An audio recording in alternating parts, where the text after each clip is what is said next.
locked into another episode of the Analeo podcast, and we are so glad to be back with you after what seems like forever, but it's only been a couple months. We took a break just to focus on each other, house projects, just doing a lot. We've been very active, and as you can see, we have a new look, a new intro, kind of new theme, giving you all those cozy vibes, but still delivering those redemptive analogies you've come to know and love. And I'm going to go ahead and bring in my lovely wife, Rebecca, because she is lovely. She is wonderful. And I mean, I wouldn't be where I am today without her, partially. Well, thank you for the magnanimous introduction. So go ahead and kind of give us a bit of an overview of what we've been up to while we've been away. Yeah, primarily we've been doing a lot of house projects, like you said. And the biggest one is our bedroom. When we moved into this house, which was like 4 years ago or something, we like never did anything. We just stuck furniture in the room and said, we'll get to it later. Well, it's later. So we finally wanted to do something with it. So we decided we were going to paint it green. And we did that. It's really pretty. It's more of like a dark sort of cozy vibe. And then we are putting in a fireplace. We bought an electrical fireplace. It just looks like fire. It really doesn't do anything. There's like heat that blows out of it, but it is not substantial. It's more for the look of everything. So yeah, and then we're gonna put like cabinets on either side of the fireplace and do bookcases, and we're gonna build it all ourselves, or at least what we can. So yeah, lots of fun projects. We had to take a break because we ran out of project money for this month. So yeah. Yeah, and I was not aware like just how much the paint was going to be for the room. Yes. Astronomical.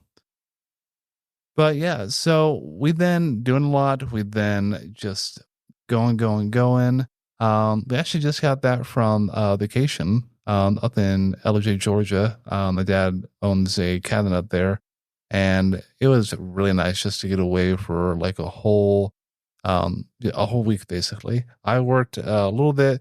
Becca was basically working all the time with school. Yeah, I was doing a group counseling intensive class. So yeah, learned a lot, had a lot of fun, intensely emotional. So yeah. But we had a lot of fun on the evenings. We went out a few times to dinner, and we hiked on Saturday through one of the trails we rode to bring Molly with us, our dog. So she enjoyed it. So just a great time. We've gone back to a classic, at least I grew up with it back in the day. Around 94 is when it was released. And Becca, did you grow up with this, or was it repeatedly watched? It wasn't one of those that was like repeatedly watched in our house, but we did watch it. And it was really good. We enjoyed it.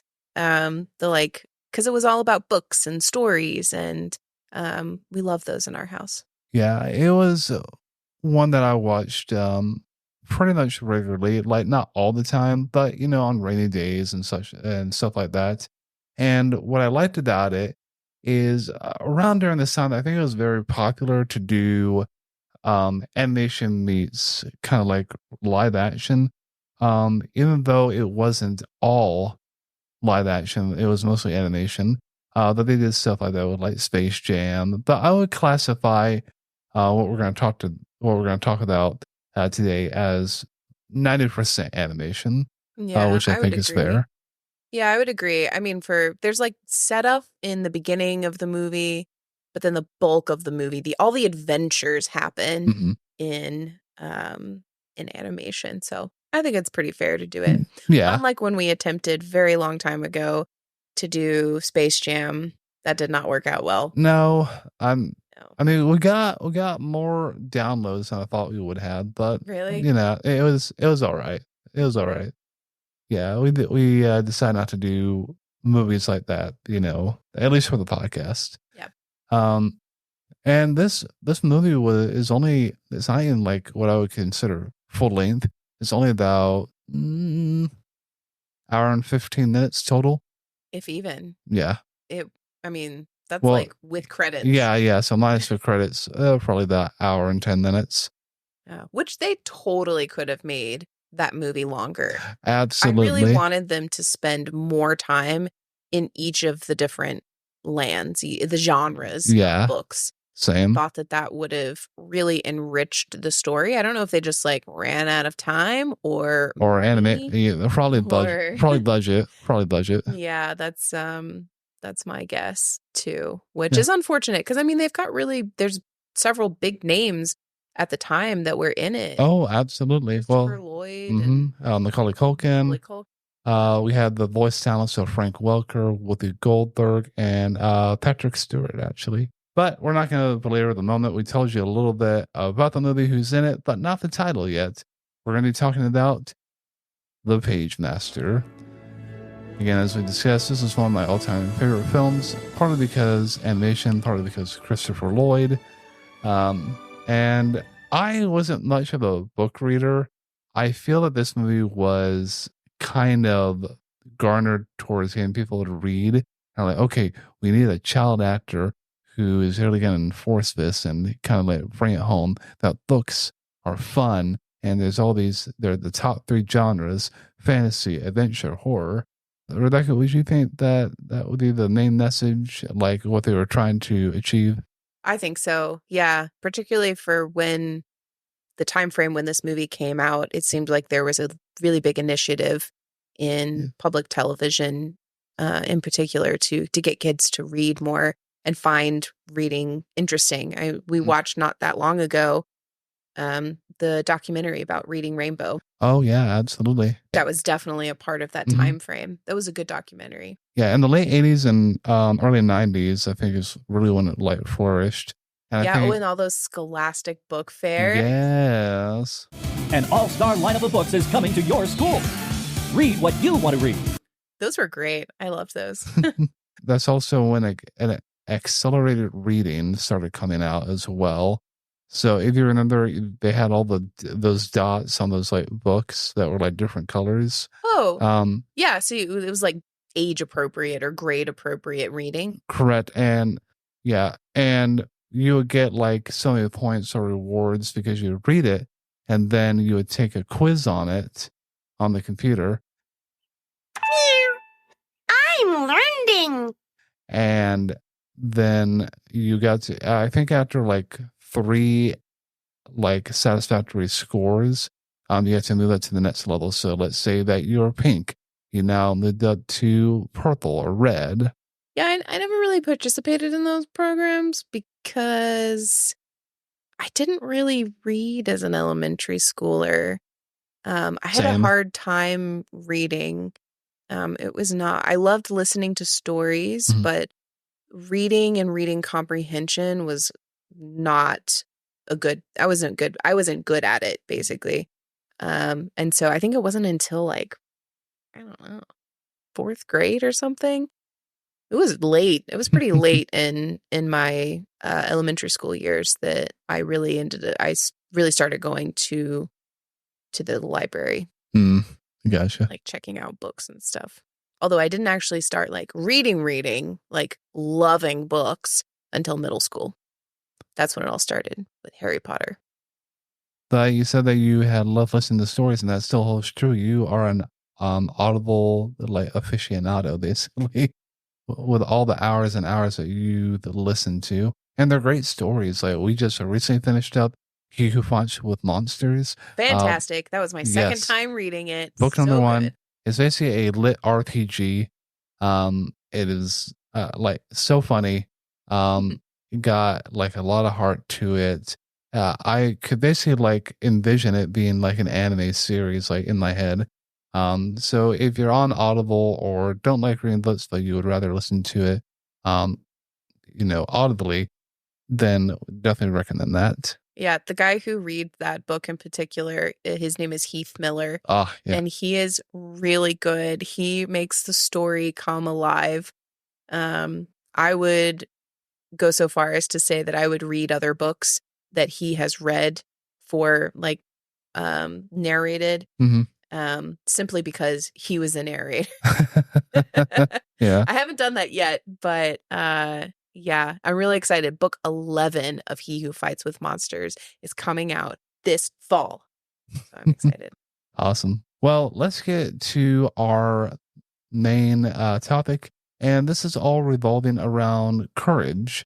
That's the main theme for this movie because this revolves around the main character, Richard Tyler, who is played by Macaulay Culkin. And you can see that he's like just afraid of like everything.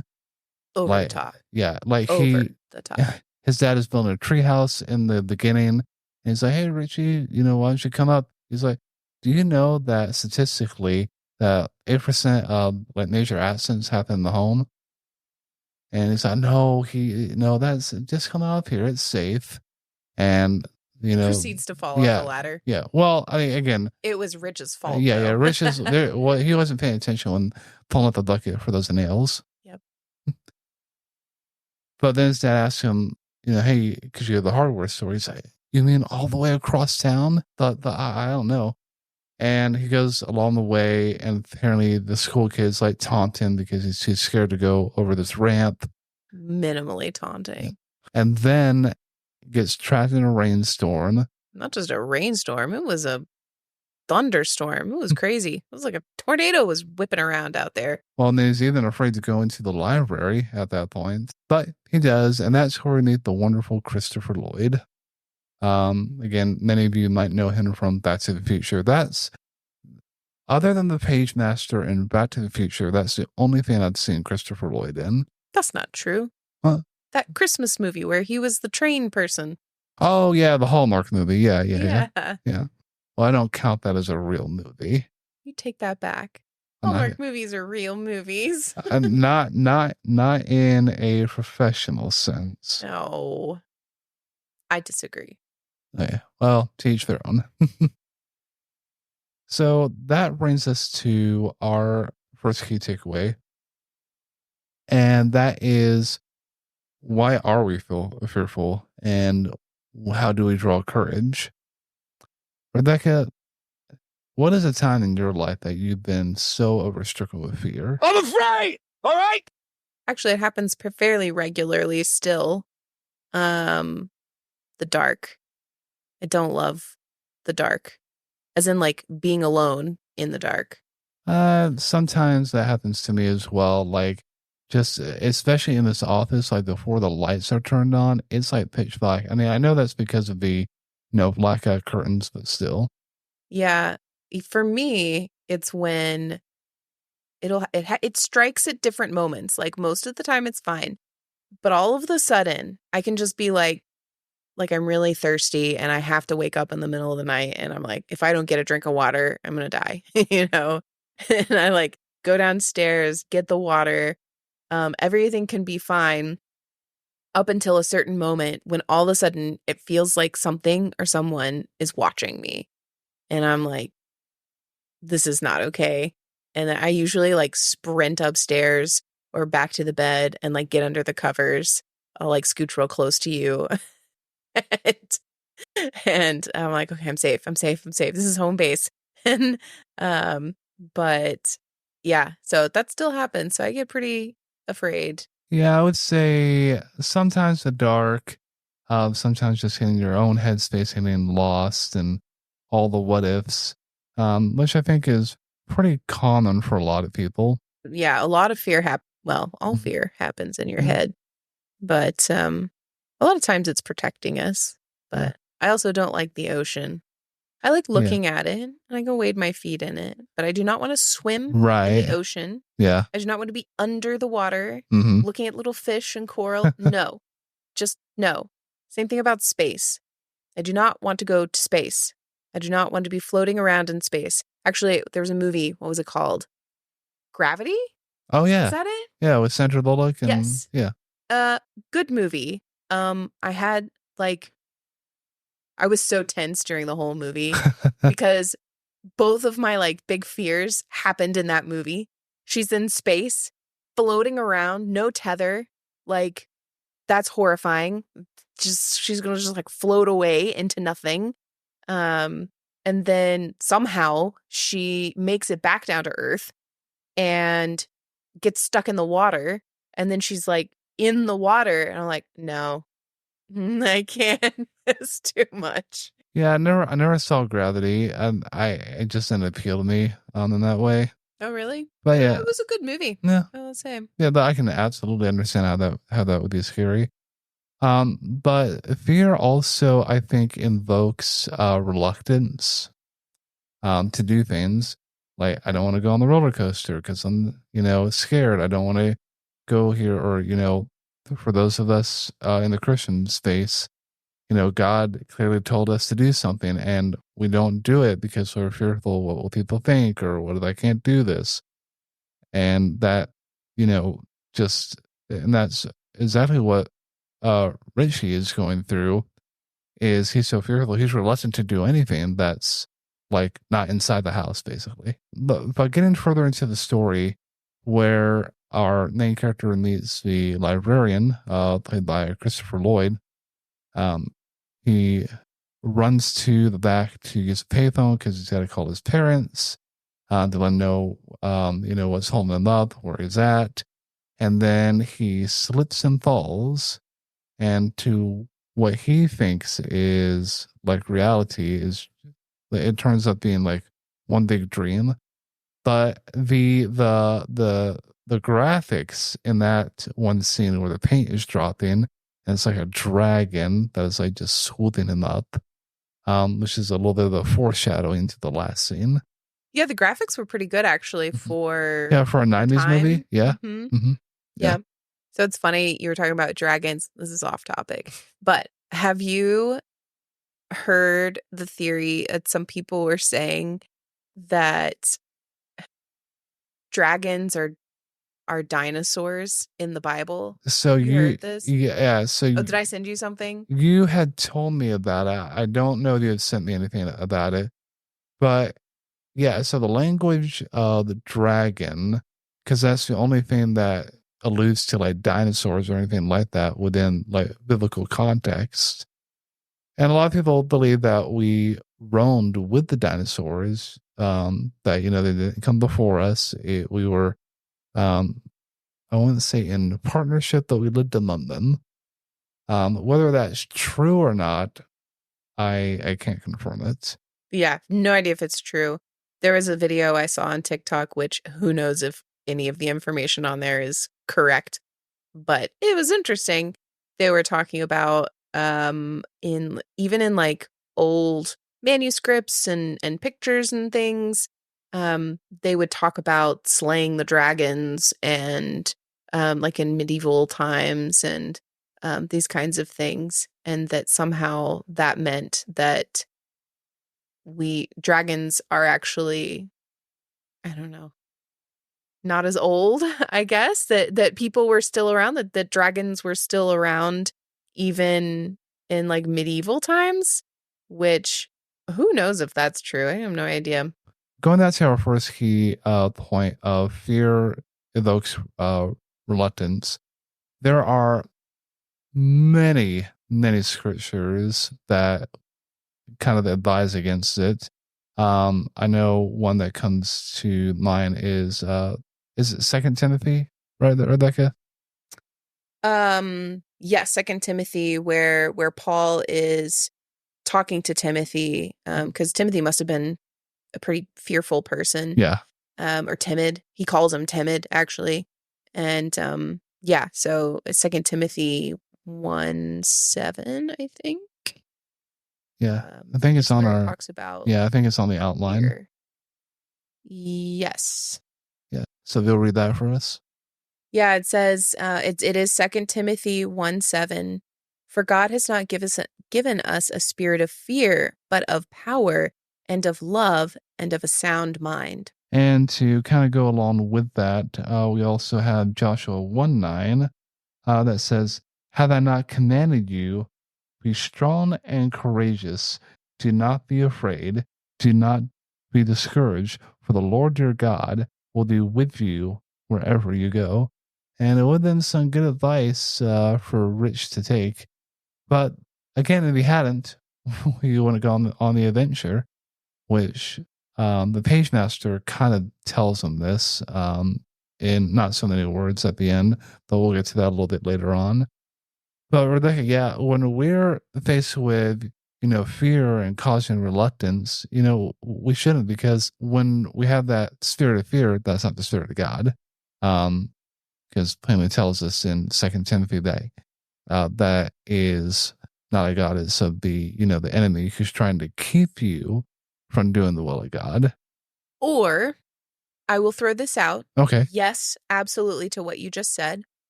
The enemy does use that. He uses our emotions.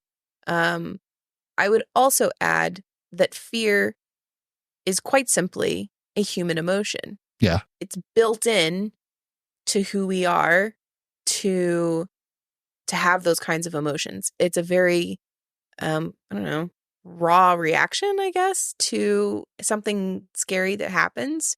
It's our brains going, whoa, something's about to happen. I need to act. I need to move. Or you get into this like fight or flight mode. And that's your body trying to protect itself. But I think what God is saying here, what Paul was trying to say to Timothy of, God did not give us a spirit of fear, is that you can overcome your emotions. You control your emotions. Don't let your emotions control you.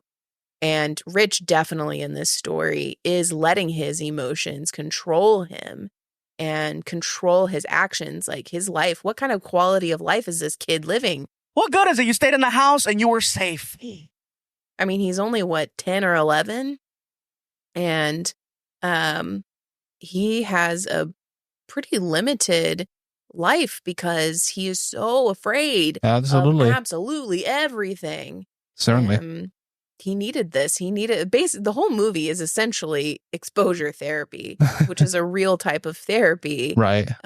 It's about, fantastical, if you will. But for some people, bibliotherapy is exposure therapy. And it's helpful. Obviously, it was helpful for Rich in this story. This is not good. Definitely not good at all. It reminds me of something similar to Helen Boehm Carter was doing an interview years ago, but I saw the clip recently. And she was talking about food and eating. And she was like, when you get to the end of your life, are you going to look back and you go, oh, I'm so glad that I was thin.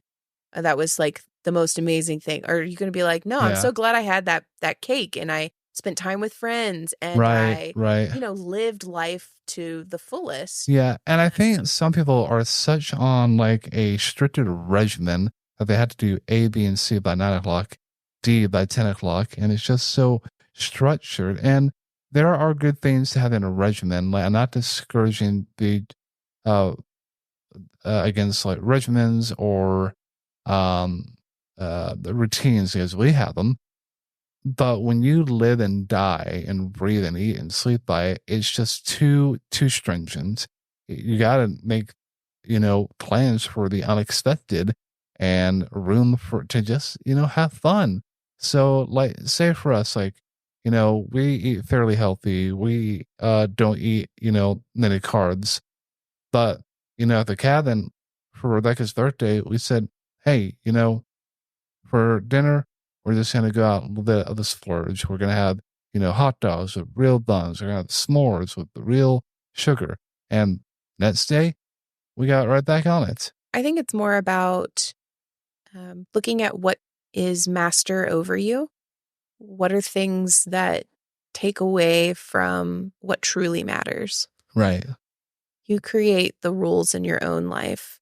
You can structure your life however you want. Whatever is really important to you is what you'll spend your time doing. Your actions tell you what your passions actually are. And they can change and they can grow and, over time, and that's fine. For us, Josh was just talking about controlling lives and what we've been doing. I know for me, I've been realizing that, yes, while what Helen said is absolutely true, that you're not going to look back on your life and be like, oh, so glad that I was thin and that I I didn't eat anything that I wasn't supposed to, like, live your life. But I think it's also really important to remember or realize the things that have master over you. For us, we realized that was food, that food did have its claws in us, sugar and things like that, and that it's keeping us from other goals that we had. So that was our revelation recently. Just kind of like, Rich eventually realized that fear was controlling his life. That was just something that Josh and I have realized recently, and so we've made a change. I never thought of myself as having an addiction to food, but when you are doing like DoorDash and stuff for like, lunch and going out all the time at like, Sonic and Zaxby's and, Wendy's, those places are all well and fine in moderation. But when it's constantly, so I did, and then to myself, it's like, hey, I'm addicted to this, I'm addicted to sugar, so total, change from that. And it's been, being excited about what you're making, not just having, spinach and, kale each night. It's not about that. It's, making foods that are tasty. Rebecca has to sneak the vegetables in, but that's okay. I do have to sneak them in for you, Josh. Oh, vegetables! Be gone! Let's get on to our second key takeaway from this movie, and that is faith over fear, which we've kind of touched upon a little bit. And Rich takes his first step when he meets up with fantasy, adventure, and horror. And adventure is the first one that helps him, take that leap. Like literally, like he opens up, the book, and these big tentacles of an octopus come out, and he's like, "Jump, boy! It's the only way." That's interesting. It almost seems like they're being very literal about his fears, I guess, of like you just said. I didn't even put that together. That it's quite literally the first step, the first leaping into more adventures, and that's what happens in life, right? We're forced to move at times. Right, exactly. Because you're going to have to make a decision, one way or another. You can't just not make a choice. I mean, a choice will be made for you, even if you're not so you may not be the one, making that decision. But take my advice. Be in control of your own decisions, because it'll work out a whole lot better than just living vicariously by other people's decisions. Well, you'll just be led towards wherever they want you to be led. Yeah. And that is a slippery and dangerous slope to be on. Yeah. They so for our group counseling class last week, we had to read a book before we came to our counseling class, and it was called To Be Told by Dan Allender, I think is his name. Excellent book. It's an older book, I think, but really, really good. Short read. But it talked a lot about needing to influence your story. You have to know your story, and it's only by examining your story and knowing what it is that you can then move forward. And he comes at it from a Christian perspective. So if you're interested in that, we had to do like journal entries for every couple of chapters or so. But there's questions at the end of each chapter. So if you wanted to read a chapter and then journal about it, it would be a really good little project to do. But examining your story is really important in order to see patterns in your life and how you can break free from those patterns. So because if you don't know what your current story is, you'll just continue to follow. That was his point. You'll continue to follow other people and where they're going. So there you go. You have a recommendation for a reading book, which is good since we're talking about books. Kind of meta in that way. But yeah, and kind of going along with this key takeaway, what is it that you overcome fear with? Like, is it your own ideologies, your own beliefs?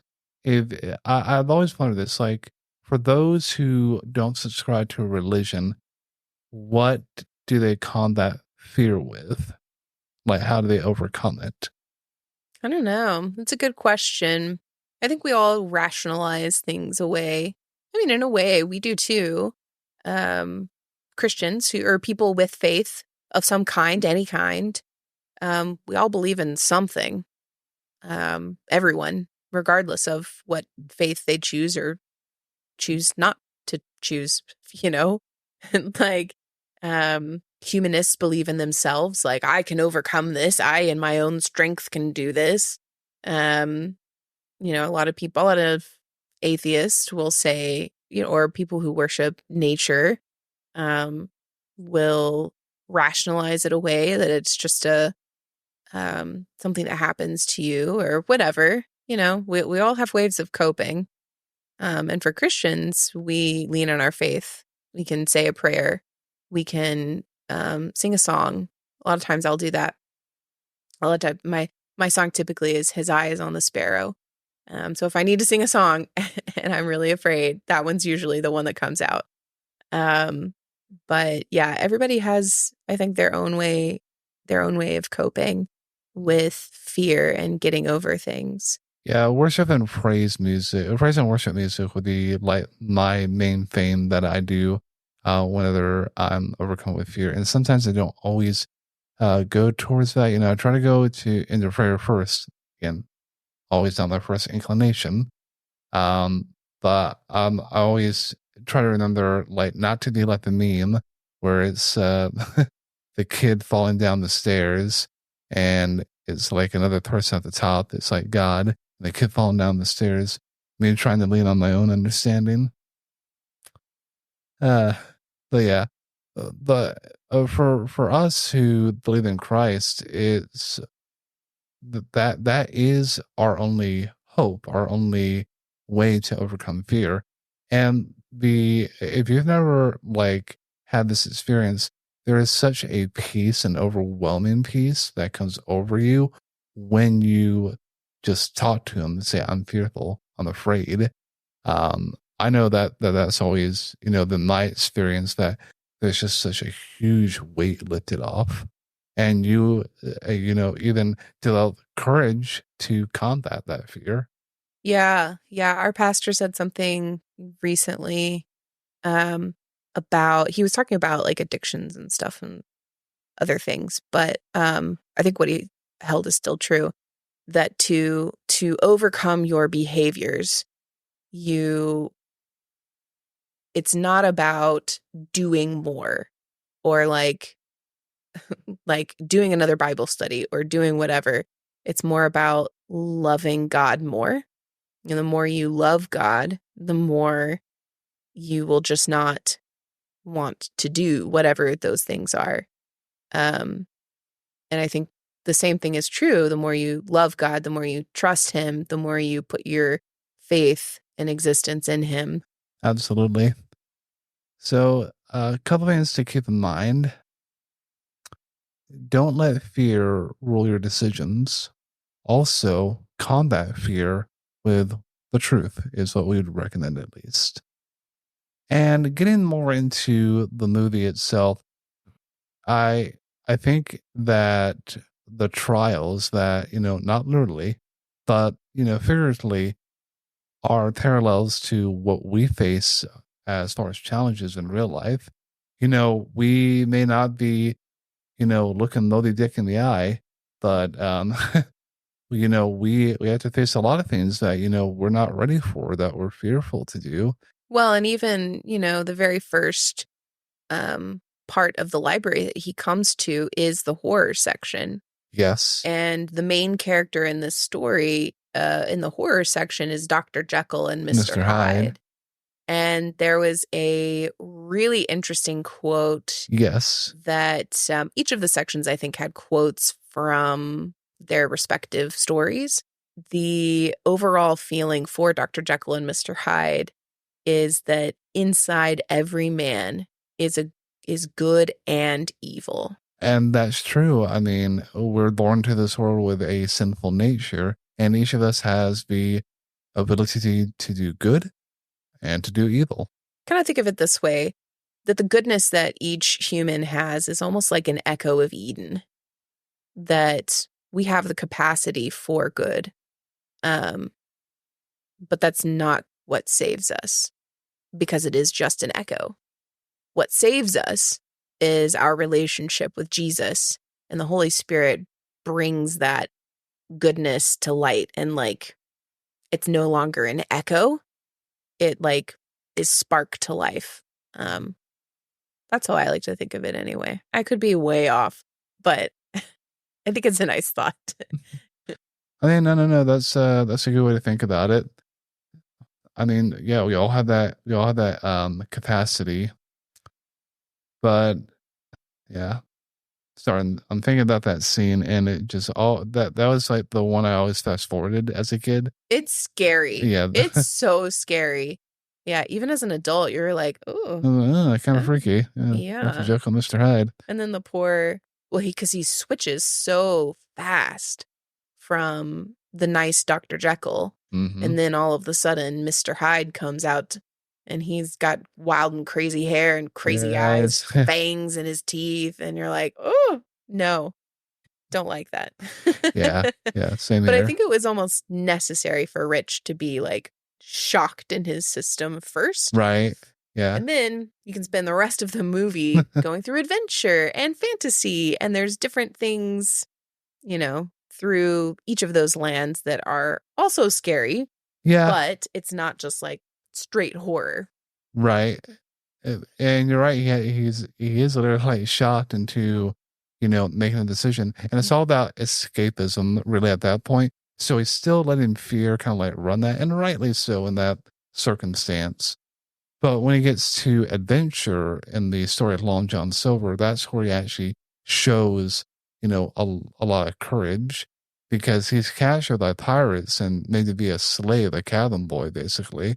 Well, and poor Horror, too, throughout this whole movie, the book, anyway, he almost died in his horror He did. He almost section, because Rich didn't go back and save him and get him out.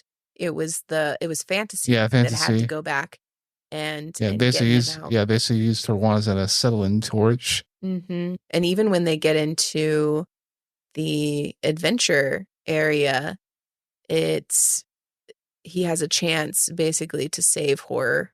Oh yeah, that adventure has to end up in saving him. Mm-hmm. Yeah, which was cute to see their friendship blossom. Yeah, it was nice. Yeah, a love-hate relationship at the start, but yeah. I think that's kind of the point, right?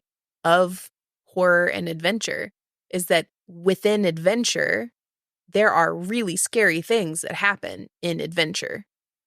And that's just kind of like part of it. And so, I don't know, it's like those two genres are friends anyway.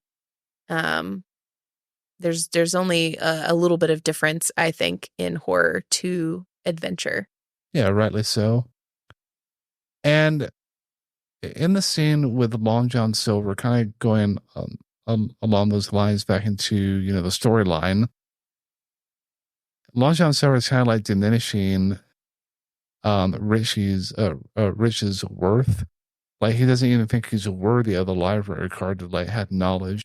A cabin boy don't need no library card. I don't know if you picked up on this, but they go to Treasure Island, and they have a map that's the most blatant map. So basic. It's west by what looks like a pile of broccoli. We are half-wits, it's west by a tree. There's this whole big, the slapstick, with clubbing out the pirates, and then we get to Long John Silver, and Rich actually, picks up the sword and actually like defends himself.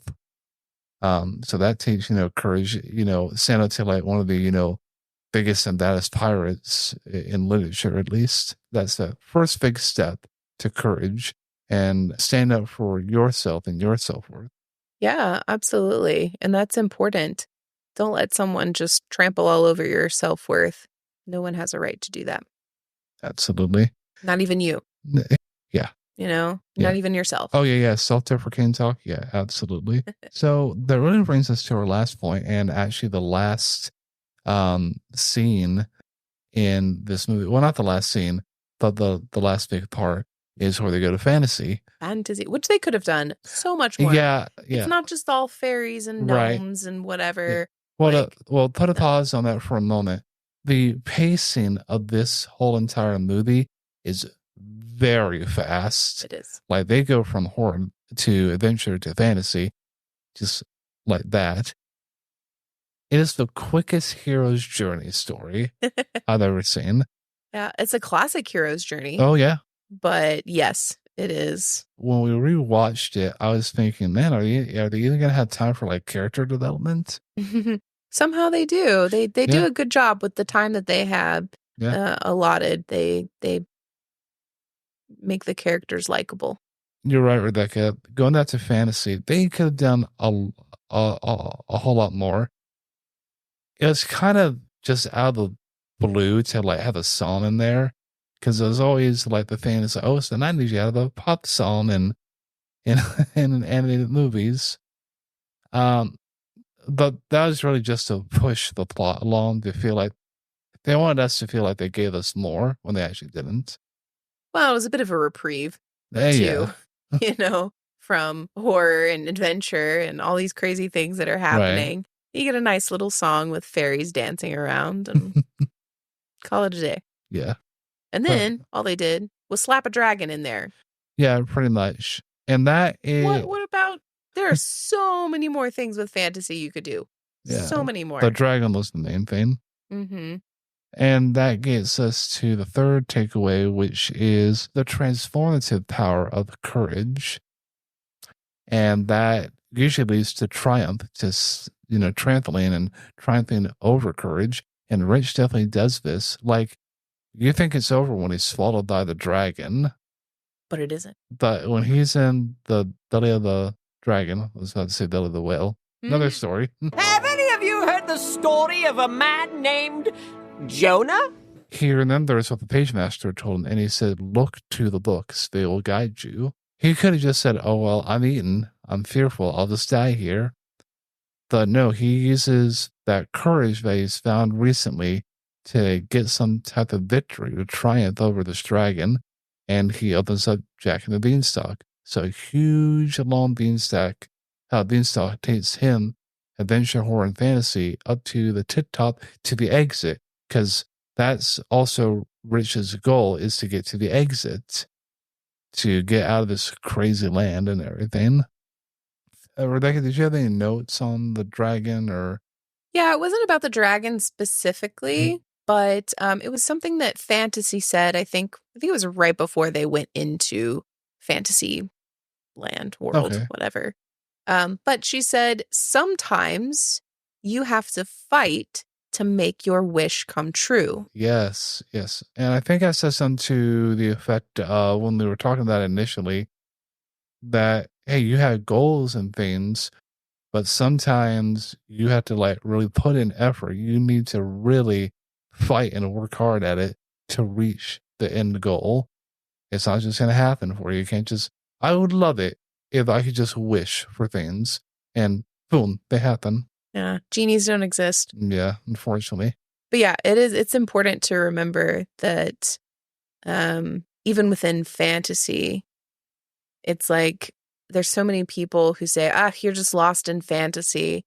And it's like, well, even if you look at the genre of fantasy, there's a whole lot of fighting that happens in a fantasy book. You got to fight for your dreams. You got to fight for what you want to come true. And it's not just gonna, boom, drop in your lap, like you said, Josh. Yeah, be nice if it would, but unfortunately not. But as Rebecca said, fight for what you believe in, fight for your dreams. And I want to talk about the last scene in this movie, and that is where they finally reunite with the Pagemaster. And to the books, he's like their god, basically. Like they show very much reference. And Rich is like, do you have any idea what I've been through? You're the one who caused this. And he's like, tell me what you've been through. And he goes and tell them. Yet you stand before me. Well, yeah. He's like, think, boy, what kind of adventure would you have had if I just brought you here? So even the Pagemaster knew that he needed something desperately to enrich his life. And I think there's a very important message there, particularly for Christians. If we're looking at the Pagemaster as if he is God in this situation and we're living in the story, and he says that about our lives, what would the story of our lives be without adventure and romance and all of these wonderful aspects of our lives? There's a point to everything. There is something that God's trying to tell us. It's far better to look at life and the things that happen and say, what can I learn from this? There's something in here that can help me. I was actually just having, but I think there are things that happen in life, not for any, I don't know, specific reason, or God is not vindictive. He's not like trying to force something on us necessarily. I think there are times when evil is just in the world, and God will use whatever it is that Satan has planned for our lives. He uses everything for our glory and for his glory and our good. It's Romans is where Paul talks about it, but it's quoting somewhere else in the Old Testament. It is the story of Joseph, where Joseph is telling his brothers, no, what you meant for evil, God meant for good. And so there's a lesson around that. There is God working in your life and coming out on the other side. And I know that's a really difficult question for a lot of people who are not Christians. They will ask, well, how could a God who is supposedly good allow evil in the world and allow terrible things to happen? My response usually is, God set up a system. I wrestled with this one for a long, long time. God set up a system when he created the universe, and he put things into motion that, I don't know if they it's not that he can't change them, but just that there is a plan of some kind, and that he is, he's not going to change the system until it's time. Because the plan is, and has always been, that Jesus comes to earth and takes the atonement for our sin. And then at the end of it all, he comes back and he fights for us, and he fights for the world, and he gets rid of the evil. So yeah, was it Ecclesiastes says it rains, and there's sunshine and there's rain on both the good and the bad. So everyone is equal. It's just kind of how it works. But for those who love the Lord and look to him, they can find peace and hope and comfort. Well, a big amen to that. Absolutely. Well, we thought that we've been able to give you some insight from a scriptural and biblical perspective from the movie The Pagemaster. Would definitely recommend it. We're going to leave you with a verse from Deuteronomy. So, Rebecca, if you want to go ahead and read that for us. Yep. Deuteronomy 31:6.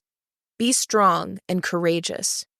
Do not be afraid or terrified because of them. For the Lord your God goes with you. He will never leave you nor forsake you. So a lot of stuff to think on. And we hope that you'll take these key points and the verses that we discussed to heart and ponder about those over the next week. But until next time, keep those halos shiny and stay holy, my friends.